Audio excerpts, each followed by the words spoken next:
why did you feel after 10 years of this, why did you feel compelled to tell this story? I mean, you profiled so many other friends and, his family. Why you? Why was it so important for you to tell this story? I don't know, it just, as a friend and a filmmaker, just felt like it was sort of my duty to share with the world who he really was as a human being. Because, in the years since his passing, there has been a lot of content made about Matthew Shepard, the wonderful Laramie Project and such, but nothing that really could ever possibly touch on who he really was, this extraordinary but yet flawed, wonderful, generous individual. Professionally, it just felt like the right moment that I was emotionally and professionally mature enough to do this, and I had been meeting the collaborators who would help me tell it in this way. It was certainly just all about the emotional challenges, going back and being vulnerable and sort of ripping open these old wounds. And I, on paper and in the early discussions with his close friends, all of us were definitely of one mind that this needed to happen. It was just like when it got down to it, reliving these terrible, this horrific incident, that's when things would get really tough. So it was kind of challenging for me as both, a friend to Matt and a friend of these people I'm interviewing to bring them to bring them to that vulnerable place again. How were his parents when you first approached them about doing the story? Gosh, that was the easiest part of this whole process. They couldn't have been more lovely and supportive, and I think Judy even said it's about time. It was just kind of a known thing that when I was ready and when we were all ready, we would do this. So she had given us her blessing, but every time I would do a watchable cut of the film, I would send her a DVD, and she would just not watch it.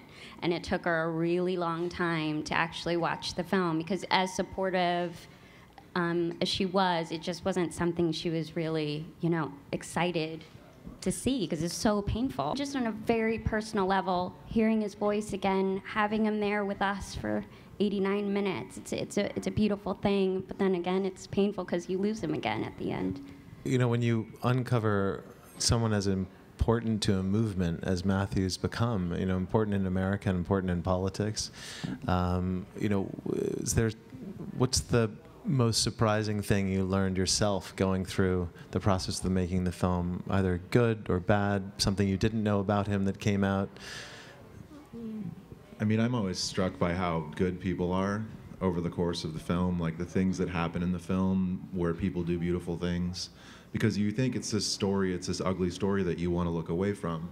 But, my experience making the film and meeting all the people that we've met throughout the process over the course of years is that there's so many amazing people out there who have such big hearts. And I think, for me, that's been a big part of the best part of the experience. When this happened, I was only 19, so naive, and I had no idea that this was happening in our world, that the LGBT community was facing such tremendous inequalities and violence. So it really shocked me to my core, and I went through a really tough time where I was just mad. I still am, obviously, but just angry. And it was only through the course of the film and talking to people and sharing it that I realized, that does exist, but there's so much beauty, there's so much compassion.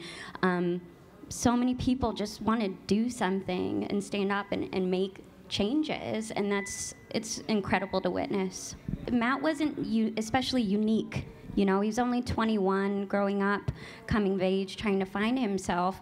So I think a lot of people can relate to him and relate to lots of parts of his story and see their own reflect. He's like the boy next, Yeah. Your friend next door, the boy next door. He's Yeah. very, very So approachable. They can relate to his struggles and his triumphs, and I think that's powerful because it's just about not feeling alone and feeling understood. These two individuals who took Matt's life are deserving of empathy on a certain level, and they're not these evil monsters, but in fact products of a society that taught them it was okay to hate. So in some way, like, we're all culpable. I've been on stage with Dennis a couple times when they've gotten the question, and people ask, people ask them, oh, well, how are you able to forgive these guys? And he says, I haven't forgiven them. He's like, give me 10 minutes in a room with them. Yeah, he's like, I want 10 minutes in a room, And but they still made this choice to stop the cycle of violence. And he, just on the, the thing that he said that I've found to be very, very interesting is when he was asked to, have you forgive them, he says no, but he also points out that they haven't asked to be forgiven, which I think is really kind of like cuts deeper, at least, into the question. I was really mad. I'm still mad, but I think the message of that whole conversation is that's okay, and I don't have to be ashamed of that anger anymore. It's like, okay, we live in America. There's this great societal attitude that we can overcome anything, any struggle. And sure, that's true to a certain extent, but when, something so horrific like this happens, like, you don't get over it. Like, you just don't, and that's just the reality of it. And it's okay to be angry, but you have a choice in how you want to use that anger moving forward. And it's taken me many, many years to kind of like learn that lesson, but like I can take my anger and, create a story and share it with all of you in hopes that it prevents a story like this from happening ever again. What was tied to this fence about a mile outside of Laramie was not a trick, it was real. The battered body of Matthew Shepard, beaten almost to death, barely alive.